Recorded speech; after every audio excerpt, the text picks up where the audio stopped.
The most painful silence wasn't the quiet phone.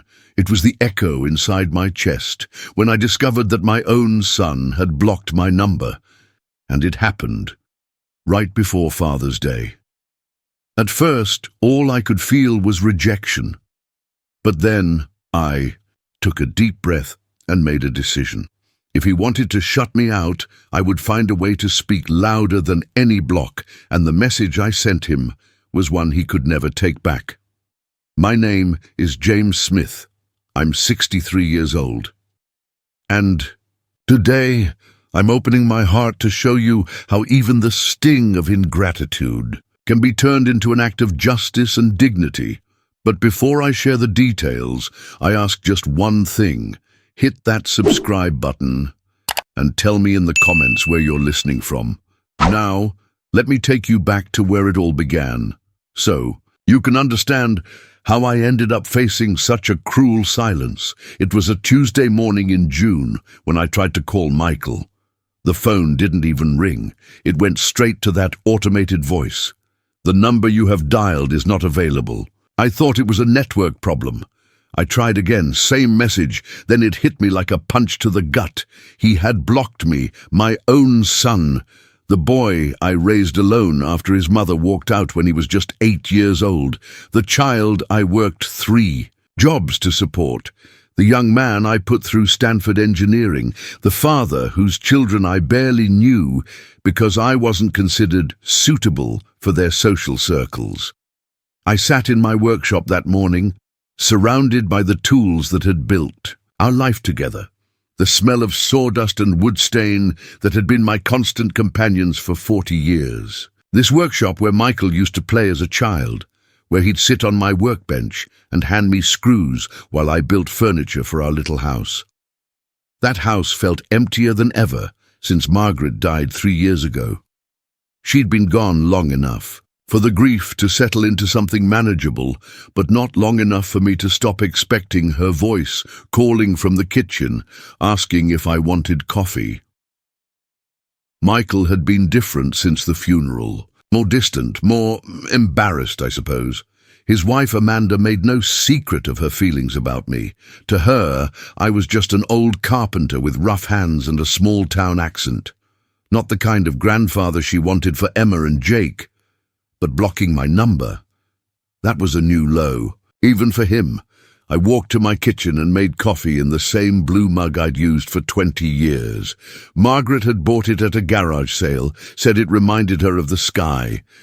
Everything in this house reminded me of someone who used to love me. The question was, would anyone ever love me again? That's when I noticed the calendar on the wall. June 18th was circled in red marker. Father's Day was 3 days away, and my son had just made sure I wouldn't be able to call him.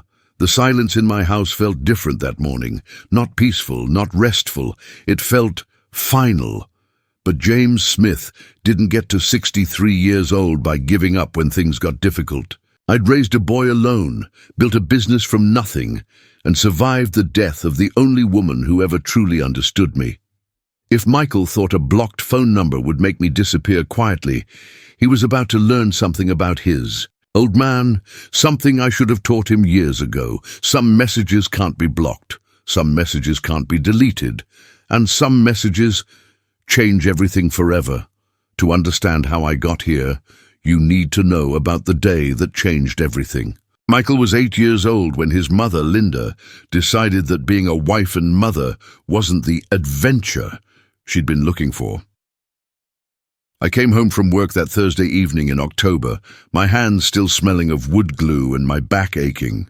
From installing kitchen cabinets all day, the house was too quiet. Usually, Michael would be at the door, chattering about school, showing me his drawings, asking when we could work on the treehouse we'd been planning. Instead, I found a note on the kitchen table, written on yellow legal pad paper in Linda's careful handwriting.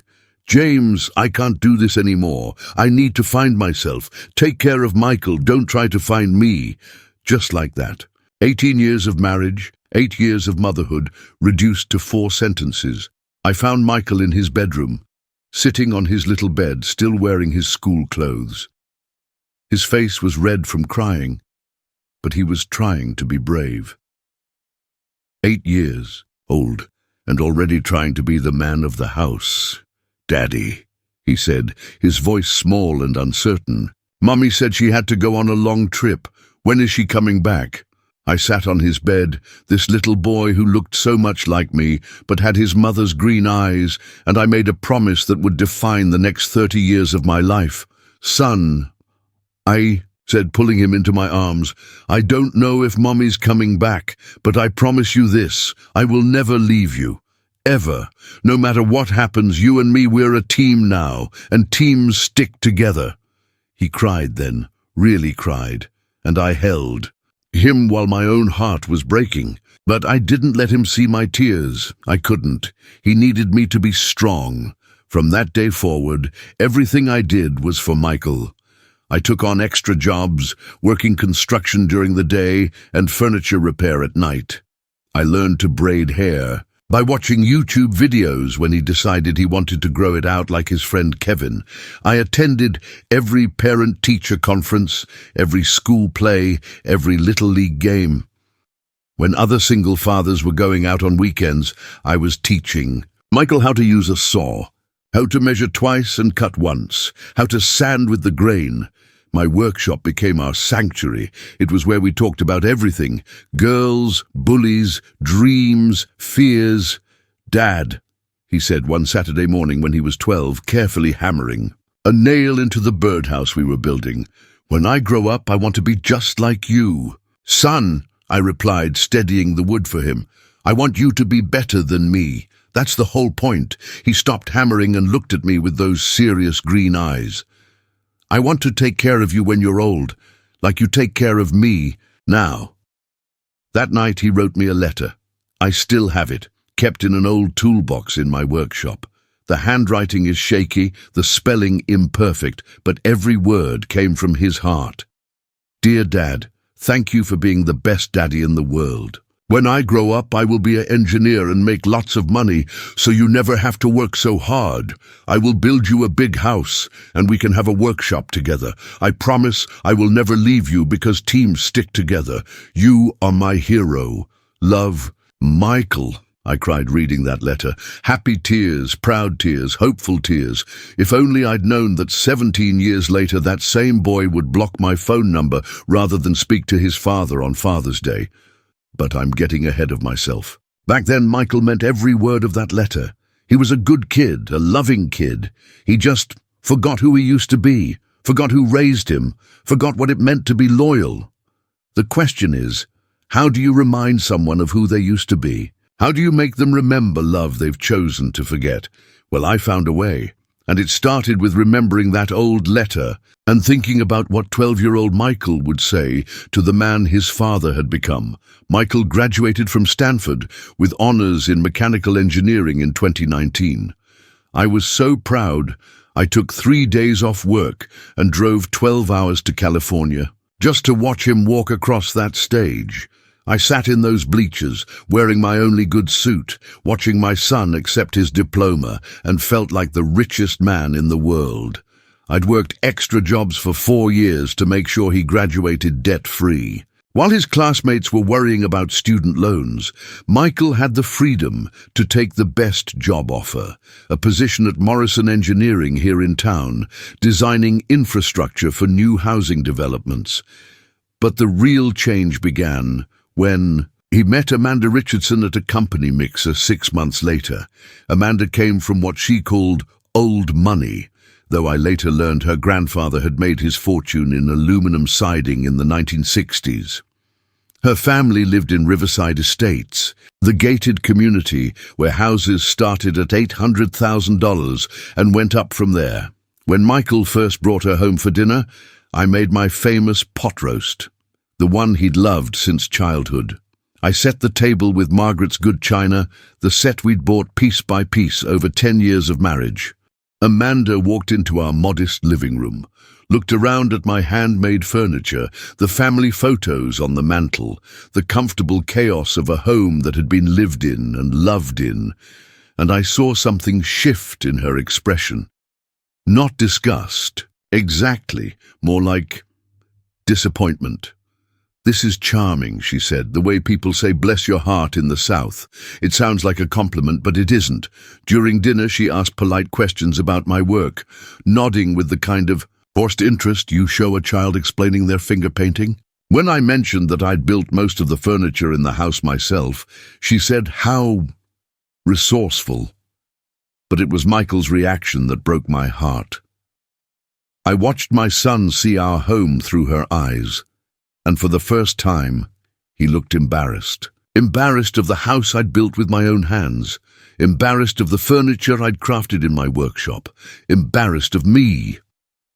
"Dad's been doing carpentry since before I was born," he said, but his voice lacked the pride it used to carry. "He's very good with his hands."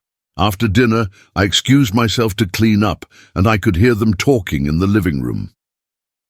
"Your father seems sweet," Amanda said, her voice carrying the particular tone wealthy people use when they're trying to be charitable.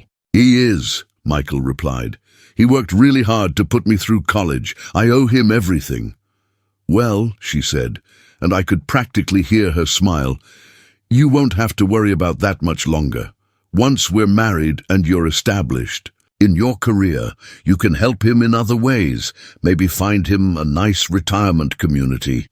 Retirement community. I was 57 years old, in perfect health, and running my own successful carpentry business. But to Amanda, I was already a burden that needed to be managed. The wedding was 18 months later. A $40,000 affair at the Riverside Country Club that I helped pay for, even though I felt out of place the entire time. Amanda's friends and family treated me with polite indifference, the kind of courtesy you show the help. During the father-son dance, I told Michael how proud I was, how much I loved him, how excited I was to see what kind of man and father he'd become. "Dad," he said, looking uncomfortable, "Amanda and I have been talking. We think it might be better if we had a little space at first. You know, to establish our own traditions." Space! That was the beginning of the end, though I didn't realize it then. The space grew wider when Emma was born 2 years ago, and wider still when Jake came along last year. I was allowed to visit, but only with advance notice. Only for short periods. Only when it was convenient for Amanda's schedule. My grandchildren, the babies I should have been rocking to sleep and teaching to build birdhouses, became strangers who barely knew my name. And Michael started inventing reasons why I couldn't visit. Work was busy. Amanda was tired. The kids were cranky. There was always something. The last time I saw Emma and Jake was 3 months ago at Michael's birthday party in April. I brought handmade wooden toys I'd spent weeks crafting in my workshop. Emma, now 7, looked at the wooden dollhouse I'd made and said, "It doesn't have lights or sounds like my other toys." Amanda laughed. "Isn't that sweet? Grandpa made this with his hands." Sweet. Like I was a child who'd finger-painted them. A picture for the refrigerator. But Jake, 5 years old and still innocent enough to see wonder instead of limitations, climbed right into the wooden fort I'd built and started playing. "This is the coolest thing ever," he shouted. "Can you build me a real one, Grandpa, in the backyard?" "Maybe someday, buddy," I said, ruffling his hair. Amanda's smile tightened. "Well, we don't really have room in our yard for that kind of project." That was 3 months ago. Since then, my calls to Michael grew shorter, less frequent, more stilted. He was always busy, always had somewhere else to be, and now, 3 days before Father's Day, he'd blocked my number entirely. Sitting in my workshop that Tuesday morning, surrounded by the tools that had built our life together, I realized that Michael hadn't just blocked my phone. He'd blocked me out of his life completely. But I wasn't going to let that stand. Not without a fight. Some fathers might have given up, accepted that their children outgrow them, moved on. But James Smith didn't raise quitters, and I wasn't about to become one now. I had a message to send, and blocking my phone number wasn't going to stop me from sending it. That evening, I decided to drive by Michael's house in Riverside Estates. I told myself I just wanted to see the kids, maybe catch them playing in the yard, wave hello through the fence. But really, I needed to see for myself that my family was real, that they existed somewhere beyond the blocked phone number. Riverside Estates was everything my neighborhood wasn't. Perfectly manicured lawns, houses that looked like they came from a magazine, 3-car garages, and security cameras on every corner. I drove slowly in my 15-year-old pickup truck, feeling like an intruder in my own son's life. Michael's house sat at the end of Magnolia Drive, a colonial revival with white columns and black shutters. It was beautiful, I had to admit. The kind of house I used to dream about building for my own family, back when I thought such things were possible. I parked across the street and watched. Through the large front windows, I could see movement inside. Warm, golden light. The shadow of a Christmas tree, though it was June. Wait, no, that was probably just a large houseplant. My eyes weren't what they used to be. Then I saw them. Emma and Jake in the front yard, chasing fireflies as the sun set. My heart clenched watching them play. Emma had gotten taller, and Jake's hair was longer now. How much of their childhood was I missing? I was about to get out of the truck when Amanda appeared at the front door. She called the children inside with that particular voice mothers use when they mean business. As they ran toward the house, Jake tripped and scraped his knee on the sidewalk. My instinct was to jump out of the truck and help him. But before I could move, Emma was helping her little brother to his feet, brushing off his pants, telling him he was brave. The way I'd taught Michael to do when he was their age. Amanda gathered both children in her arms and looked directly at my truck. For a moment, our eyes met across the distance. She knew it was me. She knew I was sitting there, desperate for just a glimpse of my grandchildren. She picked up Jake, took Emma's hand, and led them inside without acknowledgement. The front door closed with a finality that echoed in my chest. I sat there for another 20 minutes, hoping maybe Michael would come home from work, hoping maybe I'd get the chance to talk to him face to face. But the house remained closed to me, as surely as if there had been a wall around it. Driving home through the familiar streets of my neighborhood, past the houses where working families lived in homes they'd actually paid for themselves, I felt the weight of 3 years of gradual rejection settling on my shoulders. Back in my workshop, I sat in Margaret's old rocking chair, the one I'd built for her when she was pregnant with Michael. She used to rock him in this chair when he was fussy, singing old lullabies her grandmother had taught her.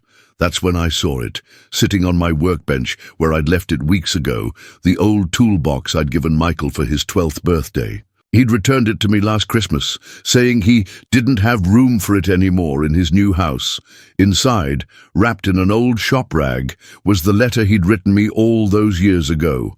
I unfolded it carefully, my hands shaking slightly, as I read his childish handwriting.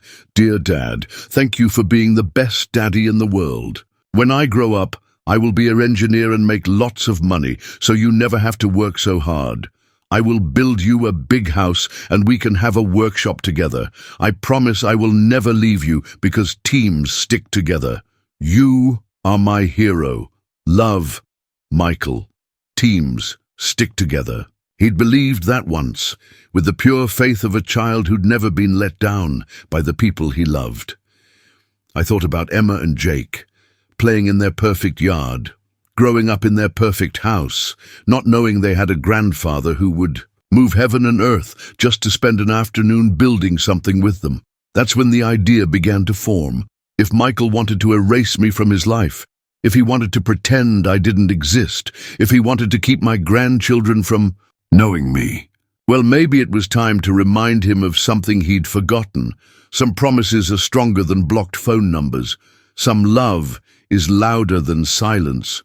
And sometimes the best way to send a message to someone who won't listen is to speak directly to the people who still know how to hear. I looked around my workshop at 40 years' worth of tools and knowledge and skill, and I smiled for the first time in weeks. James Smith was about to build something that would change everything. What do you think so far? Do you believe Michael will realize what he's lost? Leave your thoughts in the comments and let me know if you've ever felt forgotten by someone you loved. The next morning, Wednesday, I woke up with a sense of purpose. I hadn't felt since Margaret died. I made coffee, scrambled some eggs, and sat at my kitchen table with a pencil and paper, planning what might be my final project as a carpenter. I'd been thinking about that letter all night. About 12-year-old. Michael's promise that we'd have a workshop together someday. About his dream of building me a big house where we could work side by side. Well, if he wouldn't build that house, maybe it was time for me to build something else. Something that would remind him of who he used to be before Amanda's world made him ashamed of his roots. In the corner of my backyard stood the old oak tree that had been there when Margaret and I bought this house 35 years ago. Michael had spent countless hours climbing in that tree, reading books in its shade, carving his initials in its bark. When he was 10, he'd begged me to build him a treehouse. "Not just any treehouse, Dad," he'd said, his eyes bright with imagination. "The ultimate treehouse, with windows and a real door, and maybe even electricity." I'd promised him we'd build it together that summer. But then work got busy, and soccer season started, and somehow the treehouse became one of those someday projects that never quite happened. Now, sitting in my kitchen with my pencil and paper, I started sketching.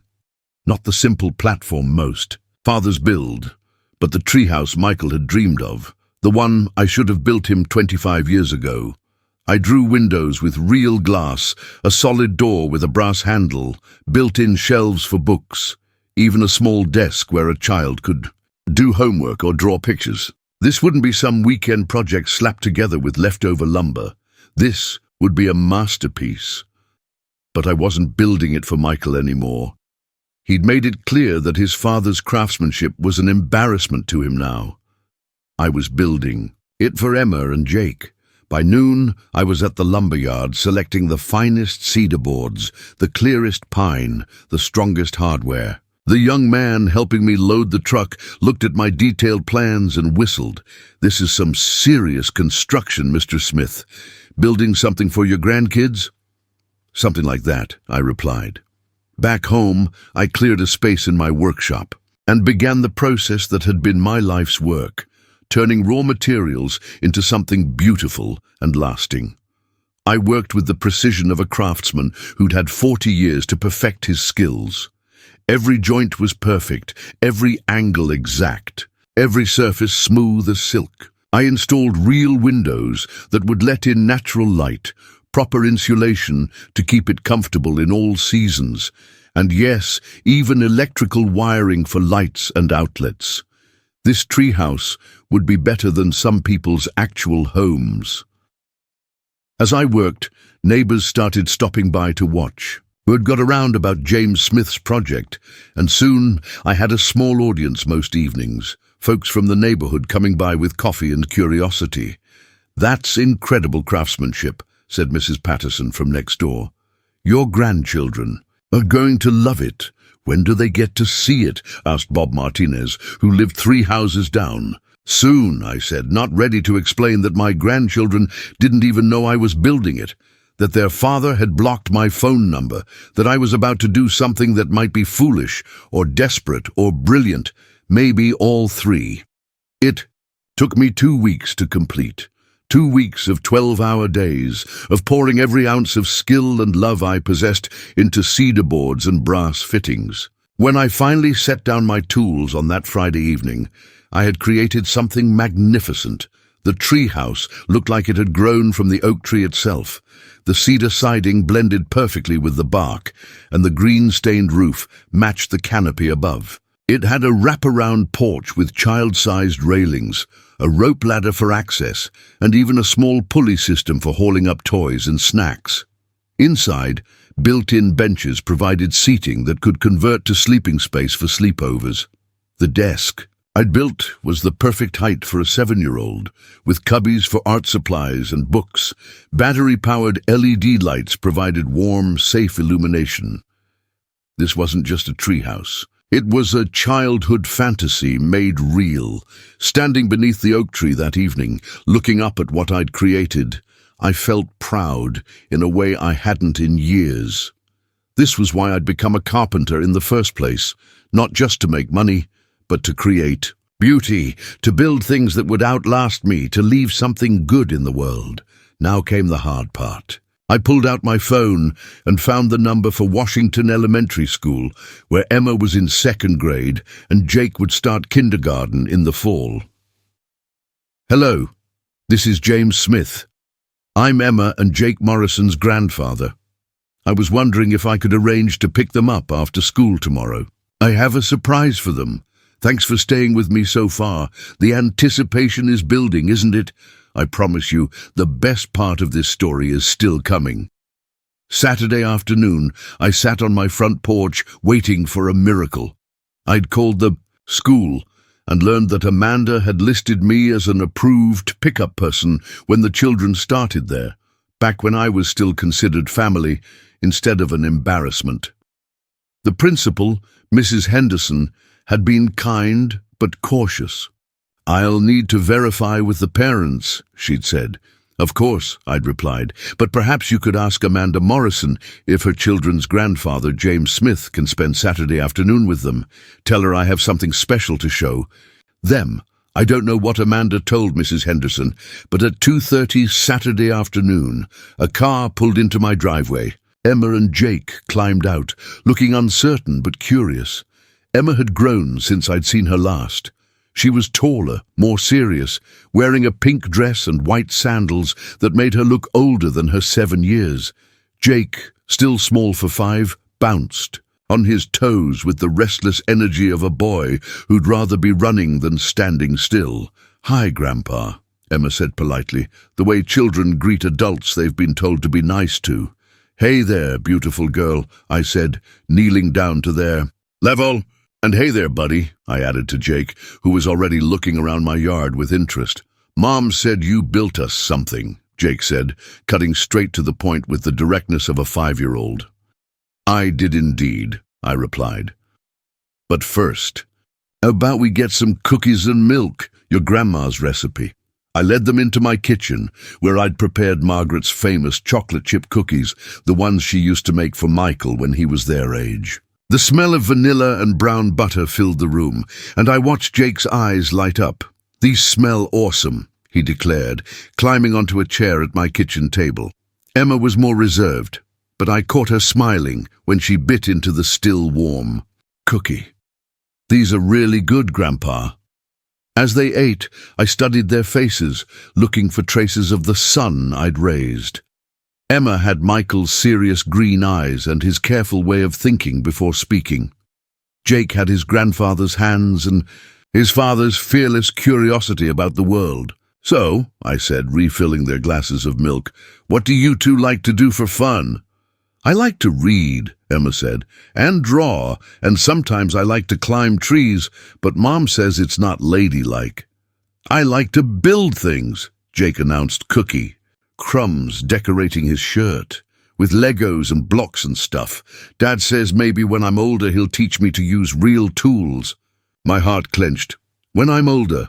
How much older? Old enough that his grandfather would be gone?" "Well," I said, standing up and extending my hands to them, "are you ready to see your surprise?" They followed me through my house and out the back. A door. I positioned them in front of the oak tree, with their backs to the treehouse, wanting to see their faces when they turned around. "Okay," I said. "Turn around." Emma gasped. Jake's mouth dropped open so wide I thought his jaw might unhinge. "Is that—" Emma started. "That's the coolest thing I've ever seen!" Jake shouted, running toward the tree. The treehouse looked even more magnificent in the afternoon sunlight. The cedar glowed golden, the windows sparkled, and the little porch, with its child-sized furniture, looked like something from a fairy tale. "You built this?" Emma asked, her reserve cracking as wonder took over. For us. I built it for my grandchildren, I said simply. Want to see inside? What happened next was pure magic. Jake scrambled up the rope ladder like a monkey disappearing. Through the door with whoops of joy.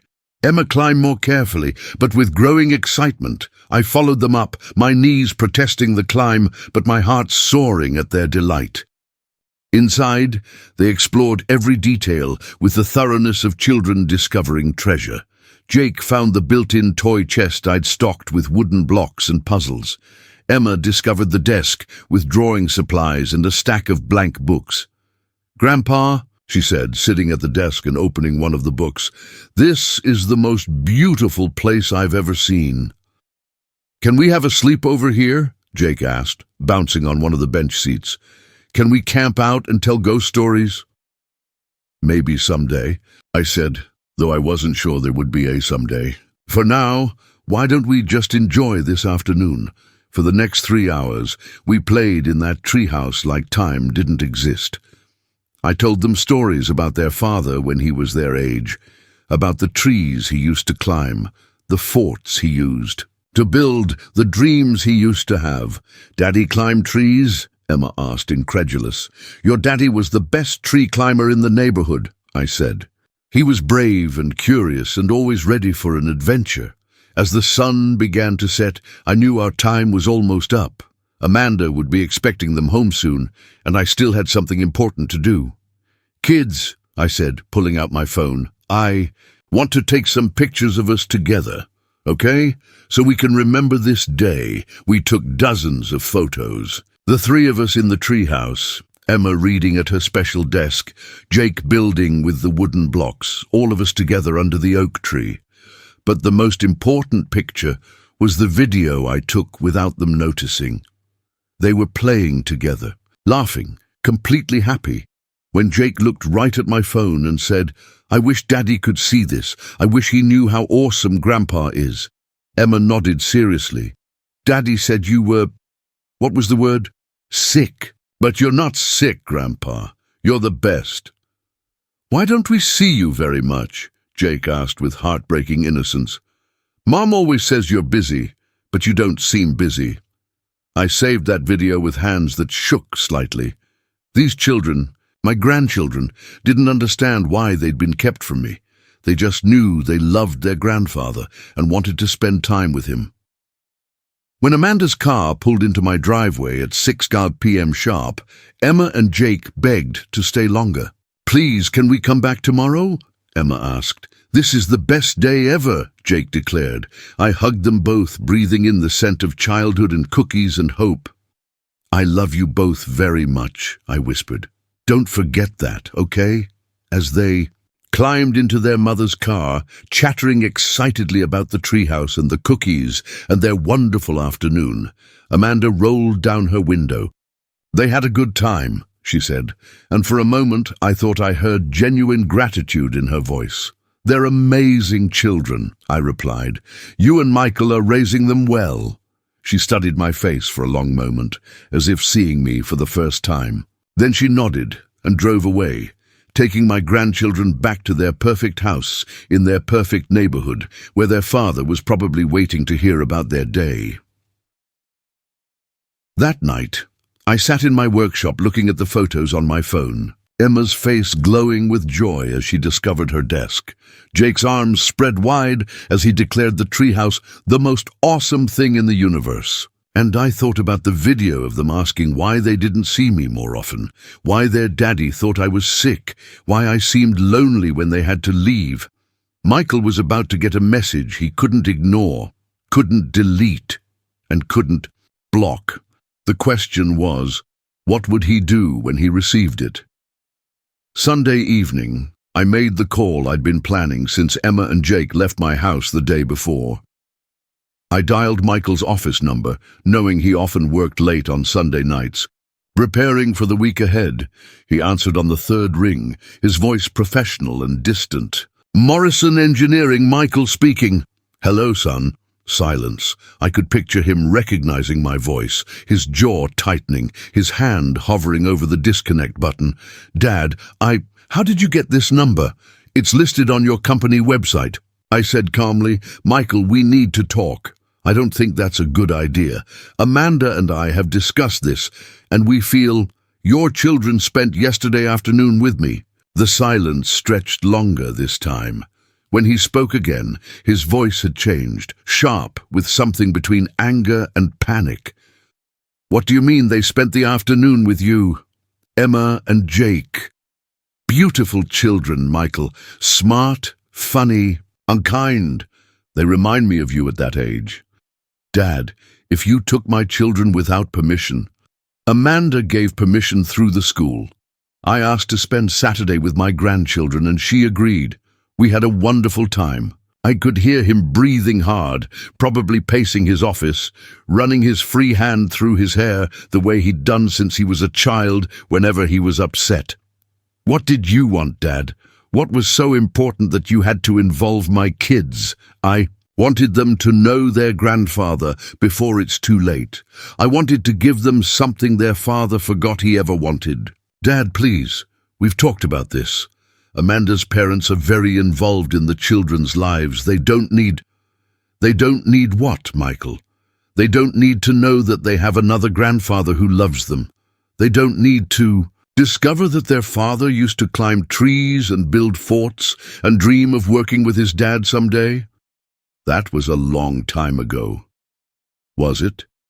"Because I have something that suggests otherwise." I could hear papers rustling, probably Michael cleaning up his desk, getting ready to end this conversation and drive home to his perfect life. "I don't know what you think you have, Dad, but I have a letter, Michael, written in a child's handwriting on notebook paper. It says, 'Dear Dad, thank you for being the best daddy in the world. When I grow up, I will be an engineer and make lots of money so you never have to work so hard. I will build you a big house and we can have a workshop together. I promise I will never leave you because teams stick together. You are my hero. Love, Michael." The silence on the other end of the line was so complete I thought he might have hung up. "Dad, do you remember writing that, son?"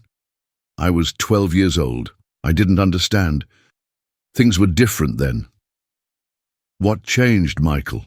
What changed between that 12-year-old boy who thought his father was a hero and the man who blocks his phone number?" "Everything changed." The words exploded out of him. "I grew up. I got educated. I learned that there's more to life than working with your hands and living paycheck to paycheck and being satisfied with small dreams." There it was, the truth I'd been afraid to hear for 3 years. "Small dreams," I repeated. "Like raising a son alone after his mother abandoned him? Like working 3 jobs to put that son through college? Like building a successful business that employed 15 people and supported dozens of families? Dad, I didn't mean like building a treehouse for my grandchildren because their father is too busy with his big dreams to remember what it feels like to be a child." "A treehouse. Dad, what are you talking zzz? A treehouse. Dad, what are you talking about?" "The one I finished last week. The one Emma called the most beautiful place I've ever seen. The one Jake said was the coolest thing in the universe. The one where your children spent 3 hours yesterday laughing and playing and asking me why their daddy told them their grandfather was sick." Another long silence. "They said that?" "They said a lot of things, Michael. They said they wished you could see how awesome your dad is. They said they don't understand why they never get to visit me. They said you told them I was sick, but I seemed fine to them." I could hear something in his breathing change. A catch that reminded me of the little boy who used to cry when he skinned his knees. "Dad, it's complicated. Amanda's family has certain expectations." "Amanda's family?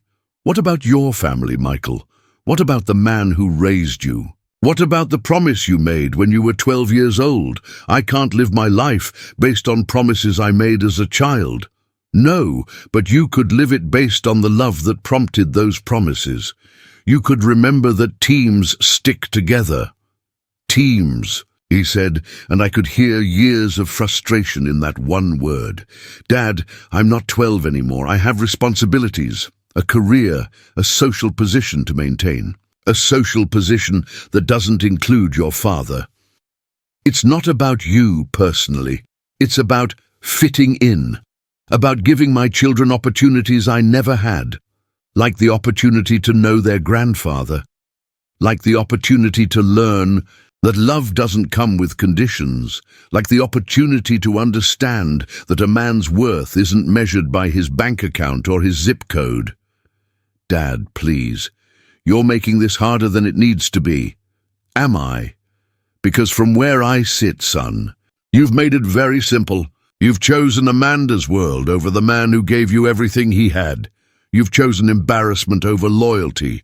You've chosen to let your children grow up not knowing the grandfather who would die for them. That's not fair. Fair. I stood up from my workshop chair, the anger I'd been holding back for 3 years finally breaking free.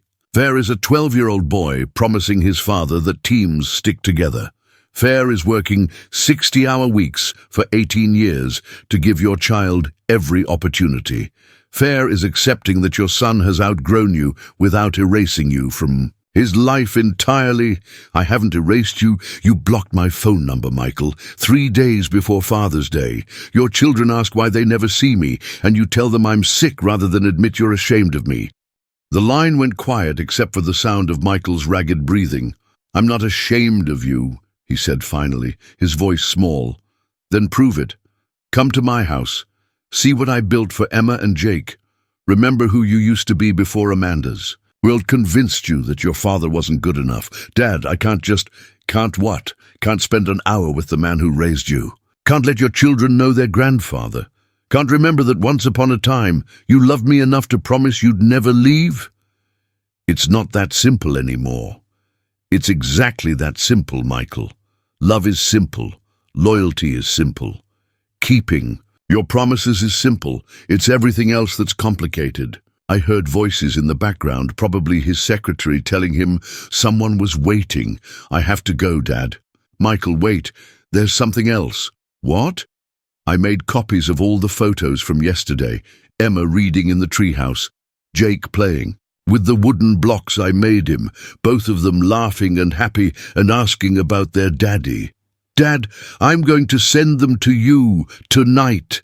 I want you to see what you're missing. I want you to see how much your children love their grandfather.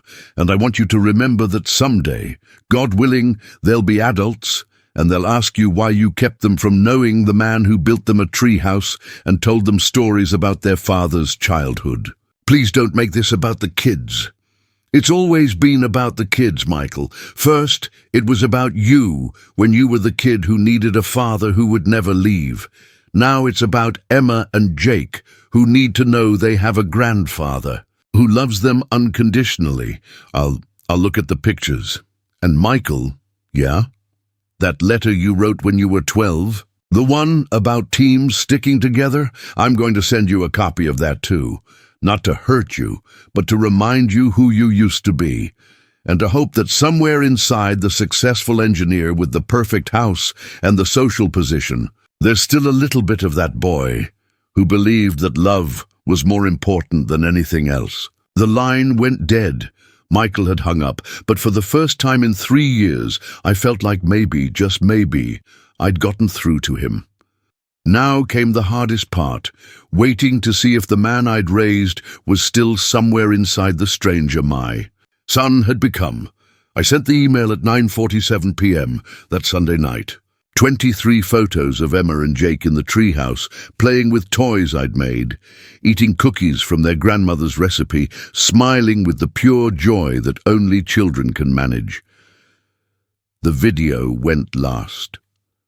43 seconds of my grandchildren, asking why they didn't see me more, wondering why their daddy thought I was sick, wishing their father could see how awesome their grandfather was, and finally, a photo of the letter. That 12-year-old's careful handwriting promising to never leave, calling me his hero, dreaming of the day we'd work together in our shared workshop.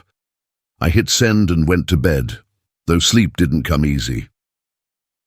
Monday morning brought rain, the Kind of steady Pacific Northwest drizzle that makes everything look grey and uncertain. I was having coffee when my phone rang. Amanda. Hello, James. Her voice was different than I'd ever heard it. Not warm, exactly, but not coldly polite either. Hello, Amanda. How are the children? That's actually why I'm calling. Emma has been asking non-stop about the treehouse. Jake has been building grandpa forts out of couch cushions all morning. I smiled despite myself. They're good kids. James, I owe you an apology. The words hung in the air like morning mist. Amanda Richardson Morrison, apologizing to the rough-handed carpenter she'd spent 3 years treating like an embarrassment. You don't owe me anything, Amanda. Yes, I do. I've been unfair to you, unkind. I convinced myself it was about protecting my children, giving them better opportunities, but really, she trailed off, and I waited. Really, it was about my own insecurities, about wanting to distance ourselves from anything that reminded me that Michael came from a working-class family, from humble beginnings, she said, her voice barely above a whisper. And that was wrong of me. Terribly wrong. Amanda, let me finish, please. I watched those children yesterday when they came home from your house. I've never seen them so excited, so purely happy. Emma talked for 2 hours about the desk you built her, about the stories you told, about how safe and loved she felt in that treehouse. My throat tightened. They're easy to love. And James, Jake hasn't stopped talking about you since he got home. He wants to learn carpentry. He wants to build things with his hands. He asked me why we never visit Grandpa James, and I didn't have a good answer. Children ask hard questions. The hardest question came this morning. Emma asked me if you were really sick, like Daddy said, or if we just don't like you very much. I closed my eyes, picturing my 7-year-old granddaughter trying to make sense of adult cruelty. What did you tell her? I told her the truth. That Grandpa James isn't sick at all. That Mommy and Daddy made some mistakes, and we hurt your feelings, and we need to figure out how to make it right. For 3 years, I'd seen Amanda as the enemy, the woman who'd turned my son against me. But listening to her now, I heard something I'd never noticed before. A mother who truly loved her children and was brave enough to admit when she was wrong. Michael doesn't know I'm calling, she continued. He's been struggling since you sent those pictures last night. Struggling how? He didn't sleep. He's been sitting at his desk, staring at that letter you sent, at the photos of the children. This morning he called in sick to work for the first time in 3 years. Amanda, I didn't send those pictures to hurt him. I sent them to help him remember. I know, and I think it's working. But James, he's scared. Scared of what? Scared that it's too late. Scared that he's hurt you too badly to fix this. Scared that his children will see him the way he's been seeing you. And would that, as someone who let them down? I sat with that for a moment, understanding finally dawning. Michael wasn't just ashamed of his background. He was ashamed of his behavior. He knew he'd failed the man who'd raised him, and he didn't know how to face that failure. Amanda, what do you think I should do? I think, she said slowly, that maybe it's time for you to make the first move. Not because you owe him anything, God knows you don't, but because you're the grown-up here. You're the father. And sometimes fathers have to save their children from their own mistakes. Even when those children are 32 years old, especially. And then, after we hung up, I sat in my kitchen for a long time, watching the rain streak down the windows. I thought about the little boy who used to climb into my lap when thunderstorms scared him. The teenager who'd come to me with his first heartbreak. The young man who'd hugged me so tight after his college graduation, whispering thank you over and over in my ear. All of that love hadn't disappeared. It had just gotten buried under social expectations and misplaced priorities, and the terrible fear of not being good enough. At 2:30 that afternoon, I made a decision that would change everything. I drove to Emma's school. I waited outside Washington. Elementary at dismissal time, my truck parked where I could see the second-grade classroom door. Emma emerged with her class at 3:15, her little backpack bouncing as she walked. She saw me immediately and broke into a run. "Grandpa! Grandpa James!" I knelt down and caught her in a hug that smelled like playground dust and apple juice. "Hey there, beautiful girl. How was school?" "I wrote a story about the treehouse. Mrs. Peterson said it was the best story in the whole class. I'd love to read it sometime. Can we go back to the treehouse today? Please?" Mom said maybe we could visit more often now. My heart swelled. Amanda was keeping her word. "Actually, sweetheart, I was hoping you might help me with something special." "What kind of special?" I pulled out my phone and showed her the photos from Saturday. Emma studying her beautiful face, Jake's gap-toothed grin, both of them glowing with happiness. "I want to make these into a book, a special book about the day we spent together. Would you help me write the story to go with the pictures?" Her eyes lit up. "Like a real book with my name on it?" "With both our names on it. Emma and Grandpa's Treehouse Adventure." For the next hour, we sat in my truck with a tablet and Emma's 7-year-old wisdom, crafting the story of our Saturday. Together. She dictated while I typed, her words simple but powerful. "My Grandpa James built me and my brother the most beautiful treehouse in the whole world. It has real windows and a desk just for me and toys that Grandpa made with his hands. When we were there, I felt safe and happy and loved." Grandpa told us stories about Daddy when he was little. Daddy used to climb trees and build forts and have adventures. I wish Daddy still liked adventures. Jake said he wants to learn to build things like Grandpa. I want to learn too. Grandpa says girls can be carpenters just as good as boys. When we had to go home, I felt sad. Not because I don't like my house, but because I don't want to stop. Being with Grandpa, I wish Daddy could see how awesome Grandpa is. I think grown-ups sometimes forget how to be happy like kids. Maybe if Daddy came to the treehouse, he would remember. Out of the mouths of babes. By 4:30, we had 12 pages of story to accompany the photos.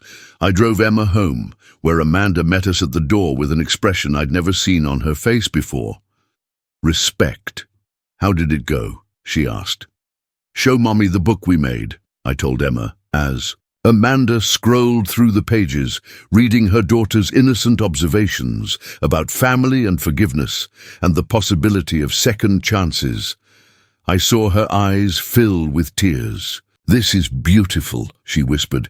"Emma, you and Grandpa did something really special here. Are you going to show it to Daddy?" Emma asked. Amanda and I exchanged a look over her head. "What do you think, Grandpa?" Amanda asked. "Should we show Daddy?" "I think," I said carefully, "that your daddy might need to see this. Sometimes adults need children to remind them about what's really important." That evening, Amanda called me. "I showed him the book," she said without preamble, "and he cried. James, my husband who hasn't cried since his mother left when he was 8 years old, sat at our kitchen table and sobbed over pictures of his father with his children. I had to sit down. He keeps saying he's ruined everything, that he's been a terrible son, that you must hate him. I could never hate Michael, he's my son, that's what I told him. But James, I think he needs to hear it from you." "What are you suggesting?" "I'm suggesting that tomorrow is Tuesday. Emma doesn't have school because of teacher conferences, and Jake's preschool is closed for the day." "Okay, I'm suggesting that maybe 2 children who love their grandfather might want to spend the day building something with him, and maybe their father, who used to dream of working in a shared workshop with his dad, might want to join them." My heart stopped.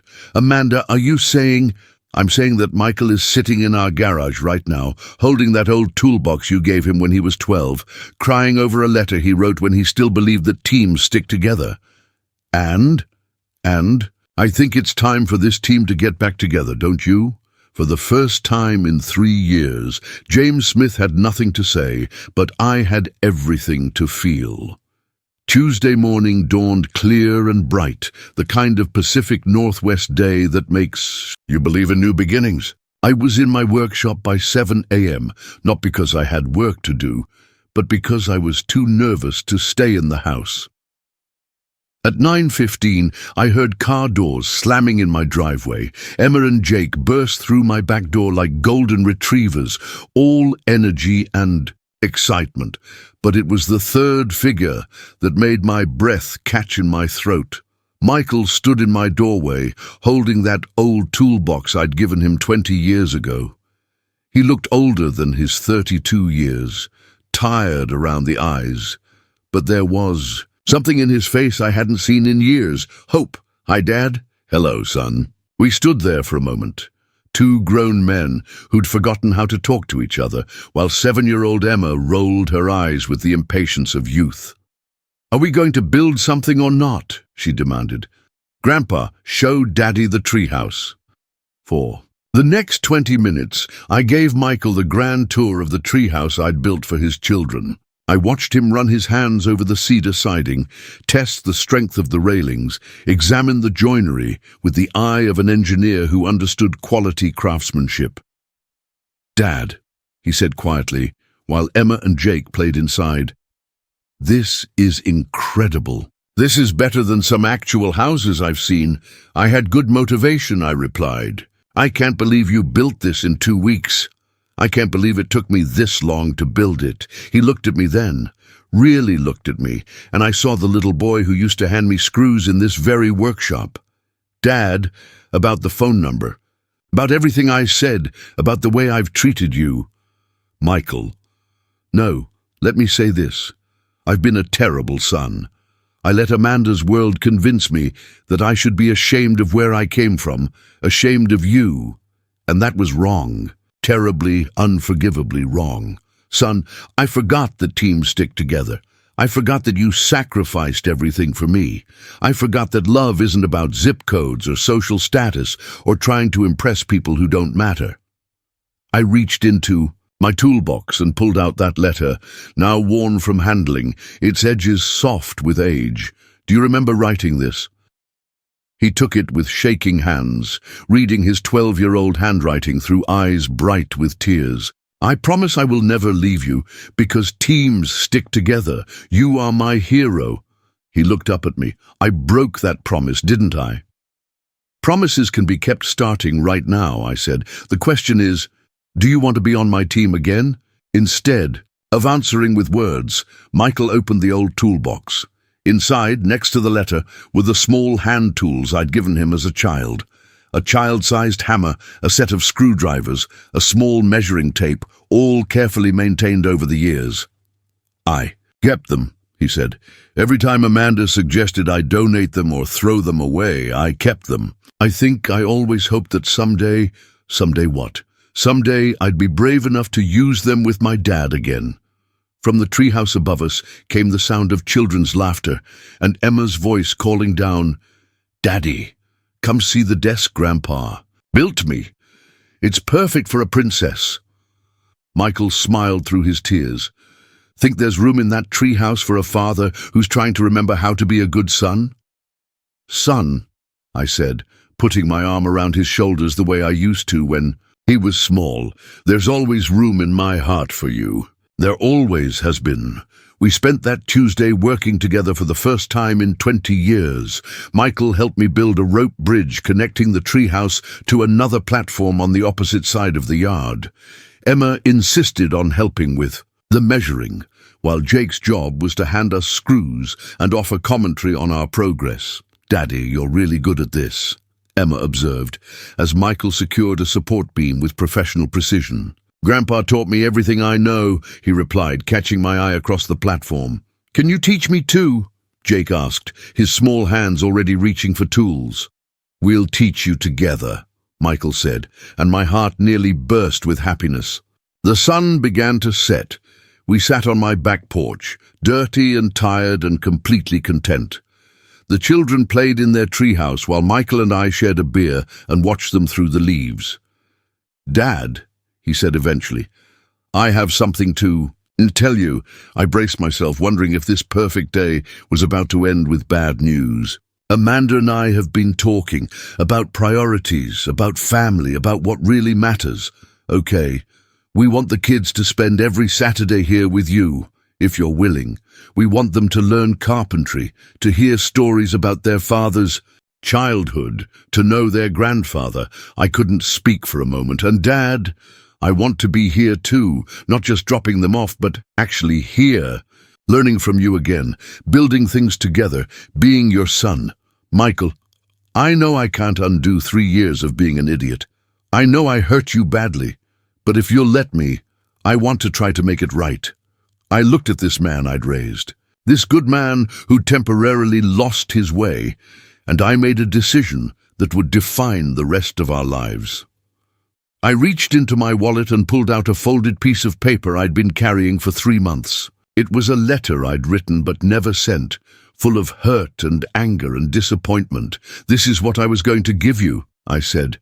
My own message that couldn't be erased, full of everything I wanted to say about your ingratitude and selfishness and broken promises. He took it with trembling hands. But I'm not going to let you read it, I continued, taking the letter back and tearing it into small pieces, because that's not who we are anymore. That's not who we're going to be.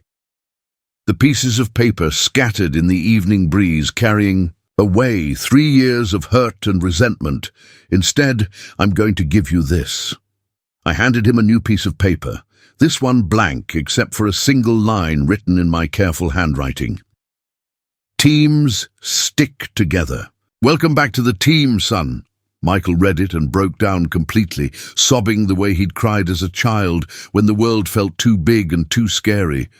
I held my son while he cried, the way I'd held him 24 years ago when his mother left, and I whispered the same words I'd whispered then.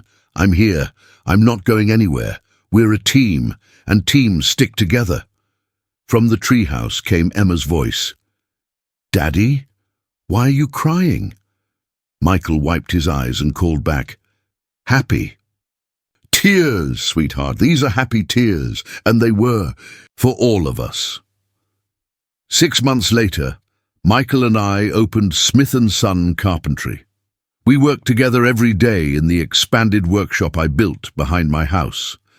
Emma and Jake spend every afternoon there after school, learning to measure and cut and sand, and build. Amanda, who turned out to be a natural with a paintbrush, handles our marketing and helps finish our projects. She's never again suggested that working with your hands is something to be ashamed of. Last month, Emma completed her first project, a birdhouse that hangs outside my kitchen window.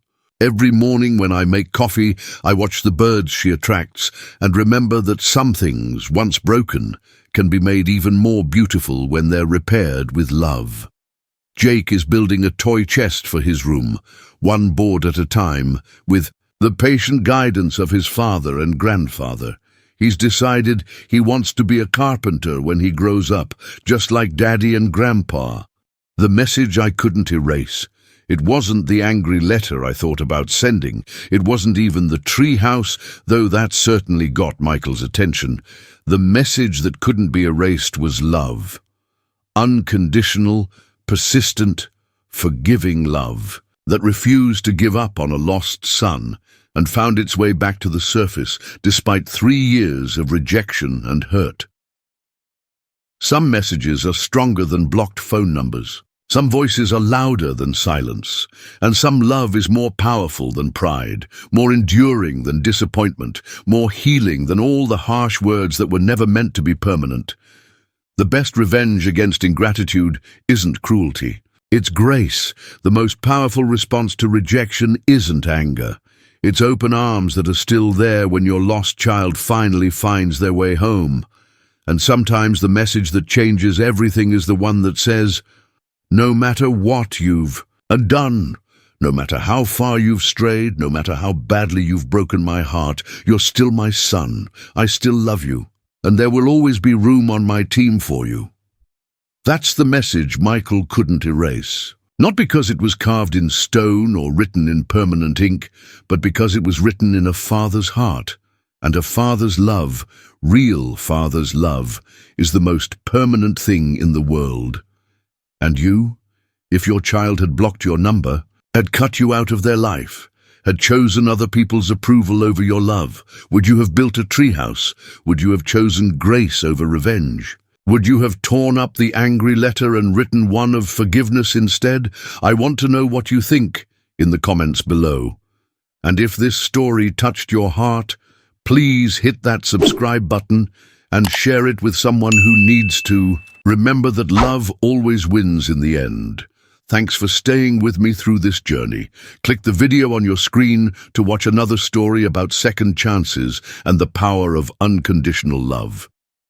Until next time, remember, some messages really can't be erased.